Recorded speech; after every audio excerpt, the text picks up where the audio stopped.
श्रीमद् भगवद गीता के पास आपके हर प्रश्न का उत्तर है। चाहे आपकी कोई भी परेशानी हो, कोई भी इच्छा हो, श्रीमद् भगवद गीता आपके हर प्रश्न का उत्तर देती है, आपकी हर समस्या का हल देती है। चाहे वो परेशानी आपके मन की हो या धन की हो या आपके शरीर की हो या आपके रिश्तों की हो, आपको अपनी हर समस्या का उत्तर श्रीमद् भगवद गीता में जरूर मिलेगा। आज हम उसी श्रीमद् भगवद गीता के ऐसे 11 अनमोल उपदेश आपको बताएंगे जो आपकी पूरी जिंदगी बदल देंगे। बस आप इन बातों को वीडियो के अंत तक ध्यान से सुनिए। जो भी व्यक्ति इस वीडियो को अंत तक सुनेगा उसे अपनी जिंदगी, उसे अपनी हर परेशानी का हल अवश्य मिलेगा। उसे अपनी जिंदगी में जो कुछ भी चाहिए वो उसे जरूर मिलेगा। श्रीमद् भगवद गीता का सबसे पहला उपदेश यही है कि कोई अगर आपका अपना है या कोई आपसे बड़ा है तो उसका अपने प्रति गलत व्यवहार कभी भी सहन नहीं करना चाहिए। ये गीता का उपदेश हमारी जिंदगी से भी जुड़ा है। हम भी अपने मन की अधिकतर तकलीफों को ये सोचकर जिंदगी भर सहते रहते हैं कि ये तो मेरा अपना है, ये तो मेरा बड़ा है, इसको हम कैसे कुछ कह सकते हैं। हम अगर नहीं सहेंगे, कुछ कह देंगे तो हमारे रिश्ते ही खराब हो जाएंगे, हमारे रिश्ते ही समाप्त हो जाएंगे। पर सोचने की बात यह है कि उस व्यक्ति को आप अपना कैसे मान सकते हैं जो आपकी तकलीफों की वजह हो। अपना तो वो होता है जो हमारी तकलीफों को दूर कर दे। तो गीता का ये उपदेश है कि किसी को भी अपना फायदा मत उठाने दो, किसी को भी खुद पर जुल्म मत करने दो, क्योंकि आप जितना सहेंगे लोग आपको उतना सहने के लिए और मजबूर करेंगे। गीता का पहला अध्याय जिसका नाम अर्जुन विषाद योग और दूसरा अध्याय जिसका नाम सांख्य योग है, उसके आरंभ में अर्जुन ने श्री कृष्ण के आगे अपना दुख प्रकट किया है कि हे केशव, मैं कौरवों से कैसे युद्ध कर सकता हूं, ये सब तो मेरे अपने ही हैं। मैं कैसे भीष्म पितामह और द्रोणाचार्य से युद्ध करूंगा, क्योंकि वो दोनों मेरे पूजनीय हैं। इसलिए इन गुरुजनों को मारने से तो अच्छा है मैं भिक्षा के अन्न को खाकर अपने जीवन का गुजारा करूं। और जिन कौरवों से मैं युद्ध करने जा रहा हूं वो सब धृतराष्ट्र के पुत्र मेरे भाई ही हैं, मेरे अपने ही हैं। इन सबको मारने से अच्छा है कि मैं सन्यासी बन जाऊं। तो श्री कृष्ण ने अर्जुन से कहा कि यहां कौन अपना है और कौन पराया है। जो अधर्म करता है उसके साथ युद्ध करना तुझे मोक्ष और मुक्ति देगा। तू अपने इस मन के मोह को त्याग दे, नहीं तो सारा जग तेरी निंदा ही करेगा, तुझे डरपोक कहेगा। बात अपने पराये की नहीं है, बात धर्म और अधर्म की है, बात सही और गलत की है। अगर तू गलत को सहेगा, उसका अंत नहीं करेगा, तो गलत करने वाले को और बल मिलेगा, वो और भी गलत करेगा। इसीलिए मन के मोह को त्याग करके तू युद्ध कर। महाभारत की एक और कहानी भी है। जब अर्जुन के पुत्र अभिमन्यु की युद्ध में मृत्यु हो जाती है तब अर्जुन बहुत दुखी होता है, रोने लगता है। वो श्री कृष्ण से कहने लगा कि मेरा पुत्र अभिमन्यु मर गया है, मैं ये दुख बिल्कुल भी सहन नहीं कर सकता, मैं भी अपने आप को समाप्त कर लूंगा। फिर भगवान श्री कृष्ण उसे आत्माओं के लोक में लेके गए, जहां अभिमन्यु आनंद से बैठा हुआ था, क्योंकि उसने क्षत्रियोचित व्यवहार किया, इसलिए उसे उत्तम पद की प्राप्ति हुई। जब अर्जुन अभिमन्यु के पास रोते रोते पहुंचा, अपने पुत्र को देखकर अर्जुन बहुत प्रसन्न हुआ। उसे गले से लगाकर कहने लगा कि हे पुत्र, तेरे बिना तो मैं जी ही नहीं सकता, मैंने तो अपने जीवन की आशा का ही त्याग कर दिया है। तो अभिमन्यु कहने लगा कि आप कौन हैं? अर्जुन बोला, मैं तेरा पिता हूं, तू मेरा पुत्र है अभिमन्यु। तो अभिमन्यु कहने लगा कि कौन पिता कौन पुत्र, मेरे हजारों जन्म हुए हैं, किसी जन्म में आप मेरे पिता बनते हैं और किसी जन्म में मैं आपका पिता बनता हूं। आत्मा का न कोई माता होता है न कोई पिता होता है। जब अर्जुन ने देखा कि मेरा पुत्र मुझे पहचान भी नहीं रहा तो उसका सारा मोह खत्म हो गया। इसलिए गीता के इस उपदेश को ठीक से समझ लो कि यहां कोई अपना पराया नहीं है। जो बुरे वक्त में तकलीफ के वक्त में हमारा साथ दे, सिर्फ वही हमारा अपना है, बाकी सब पराए हैं। गीता का दूसरा उपदेश यह है कि जो चला गया है कभी उसका दुख मत करो, और जो आने वाला है उसकी बिल्कुल भी चिंता मत करो। जब महाभारत का युद्ध चल रहा था तब अर्जुन ने श्री कृष्ण से कहा कि अगर यह युद्ध हुआ तो करोड़ों लोग मारे जाएंगे। जो सैनिक और योद्धा इस युद्ध में मारे जाएंगे उनकी स्त्रियों का क्या होगा, समाज कैसे आगे बढ़ेगा। और भी बहुत सी बातें अर्जुन ने विस्तार से कही हैं।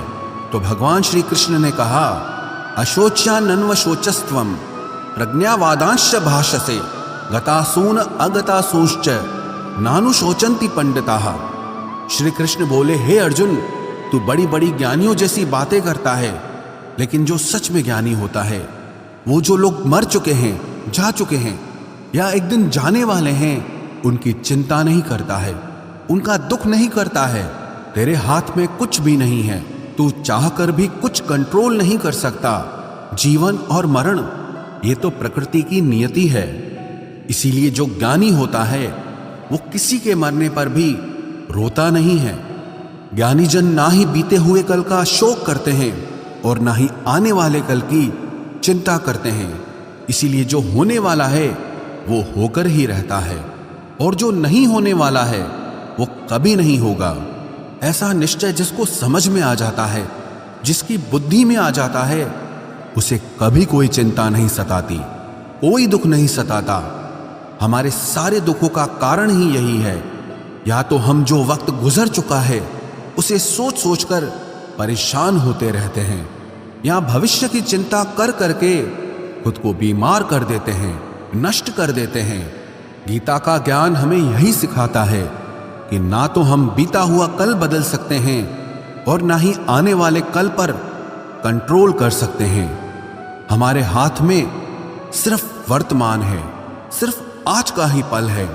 हमारा 98% तनाव और चिंताएं भूतकाल और भविष्यकाल के बारे में सोचते रहने से होता है। हम हमेशा उसी में ही जीते रहते हैं, मगर वर्तमान में कभी नहीं जीते, इस पल को कभी नहीं जीते। जब आप वर्तमान का पूरा आनंद लेना सीख जाओगे, तभी आपकी जिंदगी से तनाव कम होगा, चिंताएं खत्म होगी। वर्तमान में जीना एक बहुत बड़ी उपलब्धि है। हमारे हाथ में भी सिर्फ आज का ही पल है। हमें जो भी करना है आज ही करना है। कभी भी ये सोचकर समय को नष्ट नहीं करना चाहिए कि अभी मेरे पास बहुत समय बचा है। एक गुरुजी ने अपने एक शिष्य को पारस का पत्थर दिया। उनका वो शिष्य बहुत आलसी था, हर काम को कल पे टाल देता था। तो गुरुजी ने उसे कहा कि मैं तुझे ये पारस पत्थर दे रहा हूं। इस पारस पत्थर से जब तू लोहे को स्पर्श कराएगा तो वो लोहा स्वर्ण बन जाएगा, सोना बन जाएगा। और ये पारस पत्थर मैं तुझे 1 महीने के लिए दे रहा हूं। जब 1 महीना समाप्त हो जाएगा तब मैं तुझसे ये पत्थर वापस ले लूंगा। तब तक तू इस पत्थर को अपने पास ही रख। गुरुजी का वो शिष्य बाजार में लोहा खरीदने के लिए गया। जब बाजार में वो लोहा खरीदने पहुंचा तो उसे लोहे का वो रेट बहुत महंगा लगा। उसने कहा थोड़े दिन रुक के ले लूंगा, जब लोहे का रेट कम हो जाएगा। पर उसकी बुद्धि में ये बिल्कुल नहीं आया कि इस लोहे को मैं सोना बनाकर बहुत अधिक धन बना सकता हूं। लेकिन उसके मन की सुस्ती, उसके मन का आलस्य, उसकी वजह से उसने उस काम को कल पे टाल दिया। ऐसे ही करते करते पूरा महीना समाप्त हो गया। फिर गुरुजी उस शिष्य के पास आ पहुंचे कि बताओ तुमने कितना सोना बनाया। शिष्य बोला कि मैंने तो अभी सोना बनाना शुरू भी नहीं किया। तो गुरुजी ने कहा मुझे मेरा वो पारस पत्थर वापस चाहिए। शिष्य बोला कि नहीं, मुझे थोड़ा वक्त दीजिए, मैं थोड़ा सोना बनाना चाहता हूँ। गुरुजी ने कहा कि ये पारस पत्थर पूरा 1 महीना तेरे पास था, पर तू कुछ नहीं कर पाया, लेकिन अब समय समाप्त हो चुका है। ऐसे ही ये हमारा जीवन है, हमारी जिंदगी है, और ये समय ही पारस पत्थर है। हम समय के एक एक पल से अपने जीवन को सोना बना सकते हैं, लेकिन हमें ये लगता है कि हमारे पास बहुत समय बचा है, एक दिन जिंदगी को जी लेंगे, एक दिन जिंदगी में खुश हो जाएंगे, लेकिन वो दिन कभी नहीं आता और हम जिंदगी भर भागते रहते हैं, चिंता करते रहते हैं, दुखी होते रहते हैं, लेकिन जिंदगी को जीना, खुश रहना हम भूल जाते हैं। इसलिए गीता का ज्ञान हमें यह सिखाता है कि आप आज में जीना सीखो, इस पल में जीना सीखो। गीता का तीसरा उपदेश यह है कि मौत से डरना बिल्कुल व्यर्थ है। श्री कृष्ण ने गीता में कहा है कि यह संसार मृत्यु लोक है। जिसका भी जन्म हुआ है वो एक दिन जरूर मर जाएगा। जिसका आरंभ हुआ है उसका अंत अवश्य होगा। हम इसे रोक नहीं सकते। जैसे हम रोज कपड़े बदलते हैं, वैसे ही हमारी आत्मा नया शरीर धारण करती है। मृत्यु सिर्फ इस जीवन का एक नया आरंभ है, इस जीवन का अंत नहीं है।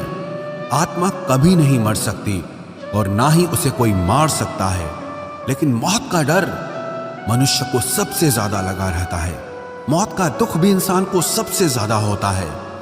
एक पेड़ में दो पक्षियों का जोड़ा रहता था। उन दोनों को एक दूसरे से बहुत प्रेम था। उन्होंने साथ जीने मरने की कस्में खाई थी।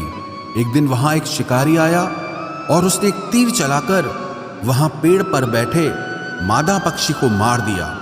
तो वो अकेला नर पक्षी रोने लगा कि मैं तुम्हारे बिना कैसे जी पाऊंगा। तुम्हारी जगह मेरी मृत्यु आ जाती, मेरा जीवन तुमको मिल जाता। वो रो रो के बहुत विलाप करने लगा। इतने में ही उस शिकारी ने दूसरा तीर चलाया और उस नर पक्षी को भी मार दिया। वास्तविकता में ये कहानी हमारी ही है। हम भी रोते रहते हैं जब कोई मरता है तो, लेकिन हमें ये नहीं पता कि एक न एक दिन हमारा भी जीवन समाप्त हो जाएगा। हम भी उसी मृत्यु के पेड़ पे ही बैठे हैं, लेकिन शरीर का मिटना हमारा अंत नहीं है। श्री कृष्ण ने अर्जुन से कहा कि हे अर्जुन, तेरे और मेरे अनंत जन्म हुए हैं। तुझे कुछ भी याद नहीं है, लेकिन मुझे सब याद है। जो व्यक्ति इस सत्य को समझ ले कि मैं यहां इस संसार में कुछ समय के लिए आया हूं, उसकी जिंदगी के सारे झगड़े, सारे दुख, सारी चिंताएं ही समाप्त हो जाएंगी। जब इस संसार से जाना ही है तो दुख किस बात का। पहले के जमाने में साधु महात्मा लोग पैदल यात्रा करते थे। यात्रा करते करते वो एक नगर में पहुंचे। वो महात्मा बहुत थक चुके थे। उस नगर में उन्होंने एक महल देखा और उन्होंने उस महल में जाकर विश्राम करने का सोचा और वो महल में जाकर सो गए। जब उस महल में वहां का राजा पहुंचा तो अपने पलंग पर उस महात्मा को सोता देखकर बहुत हैरान हो गया। राजा उस महात्मा से पूछने लगा कि तुम मेरे महल में कैसे घुस आए और मेरे बिस्तर पर सो रहे हो। महात्मा कहने लगा, ये तुम्हारा महल है? मुझे तो लगा ये धर्मशाला है। तो राजा ने कहा, आपको मेरा महल धर्मशाला कैसे लगा? तो महात्मा ने राजा से प्रश्न किया कि तुमसे पहले इस महल में कौन रहता था? तो वो राजा बोला कि मुझसे पहले मेरे पिता यहाँ पर रहते थे और उससे पहले मेरे दादाजी यहाँ पर रहते थे। तो महात्मा ने फिर प्रश्न किया कि क्या तुम इस महल में हमेशा रहोगे या तुम्हारे बाद कोई और रहेगा? तो राजा कहने लगा कि मेरे बाद मेरा पुत्र इस महल में रहेगा। तो महात्मा राजा से कहने लगे कि जिस जगह पर रहने वाले बार बार बदल जाते हों उसे घर कैसे कह सकते हो? वो तो धर्मशाला ही है। इसीलिए तेरे महल को धर्मशाला समझकर मैं इसमें रात बिताने के लिए आ गया। धर्मशाला जान जग को, जीव सब मेहमान है। मोह किससे मत करो, सब स्वप्न का सामान है। यदि हम भी इस बात को समझ लें कि हम यहाँ कुछ समय के लिए आए हैं, आनंद करने के लिए आए हैं, खुश रहने के लिए आए हैं, तो हमारे सारे दुख ही समाप्त हो जाएं। जब हम अपना मोह यहाँ जमा लेते हैं, अपना दावा यहाँ जमा लेते हैं कि ये मेरा है, इसे मैं छोड़ नहीं सकता, इसके बिना मैं जी नहीं सकता, तो हमारा जीवन दुखों से भर जाता है। इसलिए जीवन में मृत्यु का भय त्याग करके जीवन का प्रतिपल आनंद लेना चाहिए। गीता का चौथा उपदेश, मन और विचारों को कंट्रोल किए बिना जीवन में कभी शांति और सुकून मिलने वाला ही नहीं है। अर्जुन ने श्री कृष्ण से कहा कि मेरा मन सही गलत सब कुछ जानता है, फिर भी मेरे विचार और मेरा मन मुझसे कंट्रोल नहीं होता। मैं जो करना चाहता हूं वो कर नहीं पाता हूं। और जो नहीं करना चाहता हूं वो मेरा मन मुझसे जबरदस्ती करवाता है। इसीलिए मैं बेचैन हो गया हूं, मुझे शांति प्राप्त नहीं हो रही। तो श्री कृष्ण ने अर्जुन से कहा, उसके लिए तुझे अपने मन और विचारों से डिटैच होकर अपने मन और विचारों को सही दिशा में ले जाने की प्रैक्टिस करनी होगी, अभ्यास करना होगा। और ये एक दिन का काम नहीं है। जब तक तू अपने मन और विचारों की गुलामी का त्याग नहीं करता, तब तक तुझे जीवन में कभी शांति नहीं मिलेगी। एक राजा था, वो बहुत बेचैन और परेशान रहता था। एक दिन वो अपने गुरुजी के पास गया और उनसे कहने लगा कि मेरा मन बहुत बेचैन है, मैं बहुत परेशान हूँ, मैंने पूरे संसार को जीत लिया है, सब कुछ है मेरे पास, पर मैं खुश नहीं हूँ, मेरे मन में सुकून नहीं है, शांति नहीं है।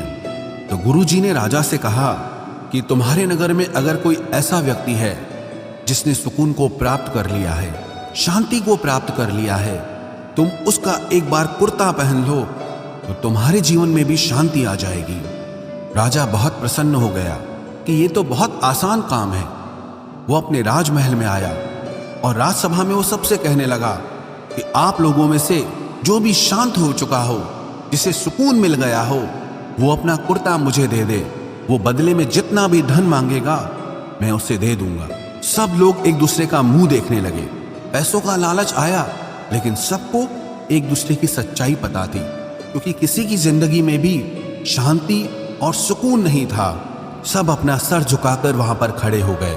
फिर उस राजा ने पूरे नगर में ढिंढोरा पिटा दिया कि जिसे भी शांति प्राप्त हो चुकी हो, सुकून प्राप्त हो चुका हो, वो मेरे पास आकर अपना कुर्ता दे दे। वो जितना कहेगा उससे उतना ही धन दिया जाएगा। लेकिन एक भी व्यक्ति ऐसा नहीं मिला जिसे शांति प्राप्त हो चुकी हो। वास्तविकता में जब कोई मरता है तब हम कहते हैं कि वो फलां व्यक्ति आज शांत हो गया। कभी किसी जिंदा इंसान के लिए नहीं सुना कि एक जीता जागता इंसान शांत हो गया है।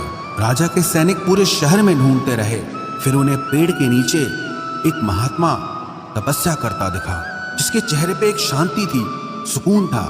वो सैनिक उस महात्मा के पास आकर पूछने लगे कि क्या आपने शांति प्राप्त कर ली है, सुकून प्राप्त कर लिया है? महात्मा ने कहा, मैं पूरी तरह से शांत हूं। तो सैनिक उसे राजा के पास ले आए। राजा ने उस महात्मा से प्रश्न किया कि क्या आपको शांति और सुकून प्राप्त हो चुके हैं?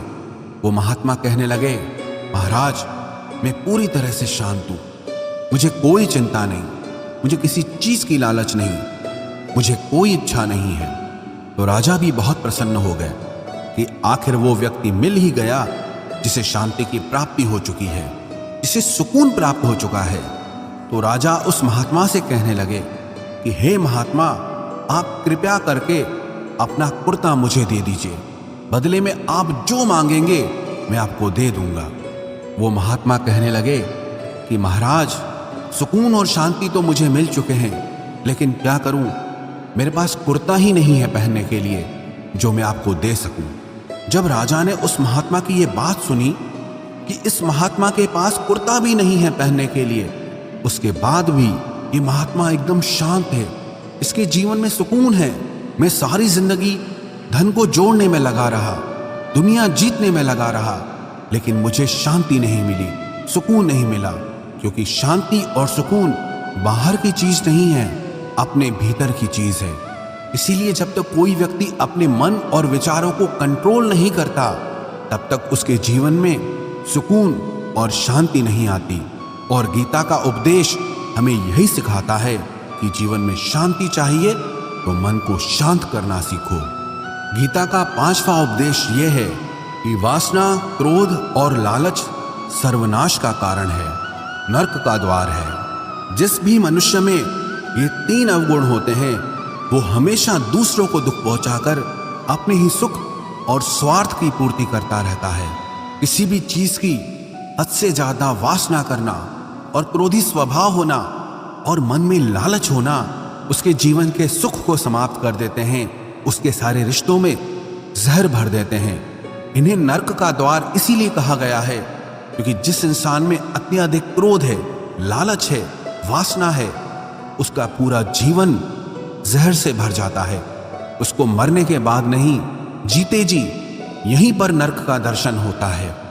गीता का छठा उपदेश यह है कि सब भगवान एक ही हैं, कोई छोटा बड़ा नहीं है। सब एक परब्रह्म परमात्मा के अलग अलग रूप और नाम हैं। श्री कृष्ण ने गीता के 10वें अध्याय विभूति योग में बताया है कि जितने भी जगत के देवी देवता हैं वो सब मेरी ही विभूति है।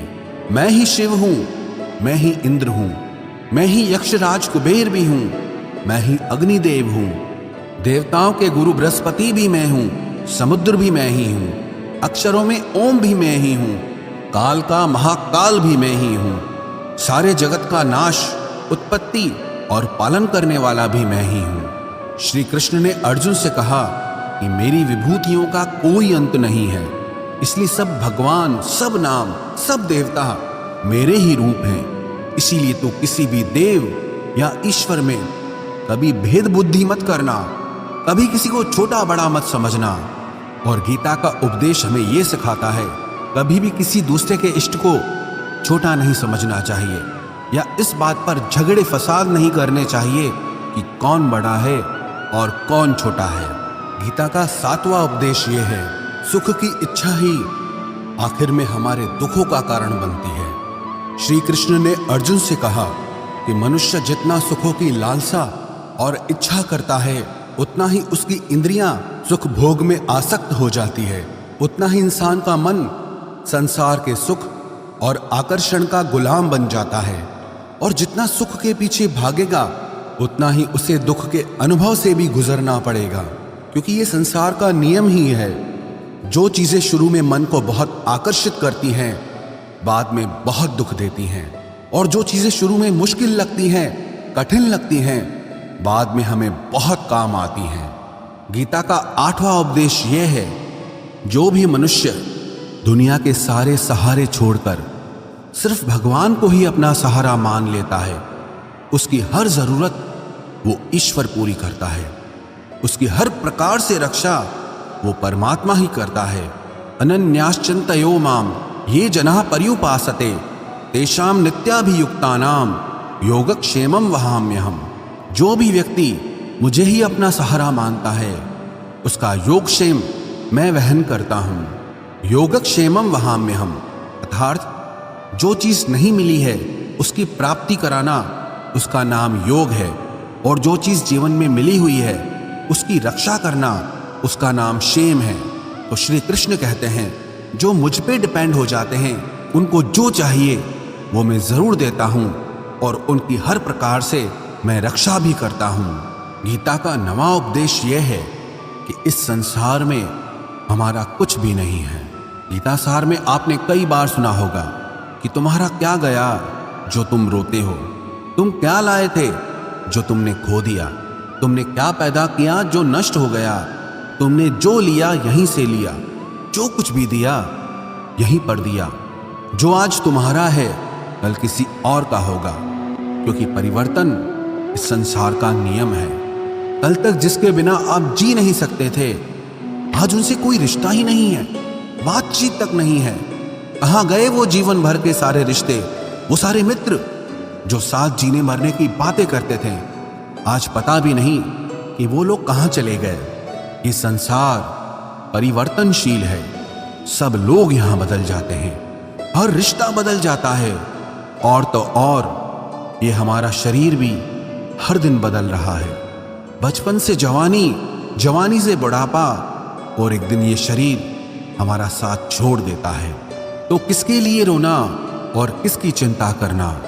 हम सारी जिंदगी चीजों को, रिश्तों को, जिंदगी को बनाने में, सजाने में, संवारने में लगे रहते हैं, लेकिन एक दिन सब कुछ बिखर जाता है। सारी जिंदगी जिस संपत्ति, जिन रिश्तों के लिए हम लड़ते रहते हैं, एक दिन सब कुछ छोड़ करके हमें इस दुनिया से जाना पड़ता है। गीता का 10वां उपदेश हमें यह सिखाता है कि किसी से भी हद से ज्यादा मोह कभी मत करना। श्री कृष्ण ने गीता का पूरा ज्ञान ही अर्जुन के मोह को नष्ट करने के लिए कहा है। ये मोह ही है जो इंसान को सबसे ज्यादा रुलाता है। मोह इतना बलवान है कि शेर जैसे इंसान को भी गीदड़ बना देता है। जो अर्जुन युद्ध में देवताओं से भी जीत गया, पर अपने रिश्तेदारों को युद्ध में देखकर उसका हाथ कांपने लगा। वो बोला, हे केशव, मेरे हाथ में धनुष पकड़ने की ताकत भी नहीं बची है, मेरे हाथ कांप रहे हैं, मैं युद्ध नहीं कर पाऊंगा। ये मोह इतना पेनफुल होता है जिसकी पीड़ा ना सह पाने के कारण कई लोग अपनी जिंदगी खत्म कर देते हैं, आत्महत्या तक कर लेते हैं कि उस व्यक्ति के बिना हम जी नहीं पाएंगे। जीवन में किसी से भी हद से ज्यादा मोह करोगे तो जीवन भर पीड़ा का ही सामना करना पड़ेगा। जो व्यक्ति अपने मोह से बाहर नहीं आता, उसका सब कुछ उससे छिन जाता है, उसकी सारी खुशी खत्म हो जाती है। इसीलिए गीता का ज्ञान बार बार यही सिखाता है कि अपने मन के मोह को त्याग करके आप बलवान बनो, बुद्धिमान बनो, सत्य के दर्शन करो कि वास्तविकता क्या है। क्योंकि हमारा मोह हमें हमेशा झूठ ही दिखाता है, झूठ पे ही विश्वास दिलाता है और दिल में झूठी उम्मीदें जगाता है। और ये ही हमारे दुखों का सबसे बड़ा कारण है। हम ही मोह कर लेते हैं, हम ही लोगों से उम्मीदें लगा बैठते हैं, पर वास्तविकता बिल्कुल अलग होती है। लोग वैसे नहीं होते जैसे हम मान लेते हैं, जैसा हम समझ लेते हैं, क्योंकि मोह के कारण हमें सच्चाई नहीं दिख पाती, लोगों का असली चेहरा नहीं दिख पाता। इसीलिए गीता का उपदेश हमें यह सिखाता है कि जीवन में अगर आनंद और प्रसन्नता से रहना है तो किसी में भी हद से ज्यादा मोह कभी मत करना। गीता का 11वां उपदेश ये है कि इस दुनिया में अगर आए हो तो दुख तो मिलेगा ही मिलेगा। दुख से कभी घबराना मत, दुख से कभी डरना मत। श्री कृष्ण ने गीता में कहा है कि ये संसार दुखालयम अशाश्वतम है, अर्थात ये संसार दुखों का घर है। जैसे औषधालय में औषधि मिलती है, पुस्तकालय में पुस्तकें मिलती है, चिकित्सालय में चिकित्सा होती है, वैसे इस संसार को भी श्री कृष्ण ने एक नाम दिया है, दुखालय, जहां पर दुख मिलता हो। दुख तो यहां हर किसी के जीवन में आता ही है, लेकिन अगर दुख आया है तो सुख भी आएगा। इसीलिए दुख से कभी डरना नहीं चाहिए, क्योंकि ये संसार दुखालय भी है और अशाश्वत भी है। अशाश्वत का मतलब ही यही होता है कि यहाँ परमानेंट कुछ भी नहीं है, यहाँ सब कुछ बदल जाता है। दुख सुख में बदल जाता है और सुख दुख में बदल जाता है। सम्मान अपमान में और अपमान सम्मान में बदल जाता है। खुशी दर्द में और दर्द खुशी में कभी भी बदल जाती है। जीत हार में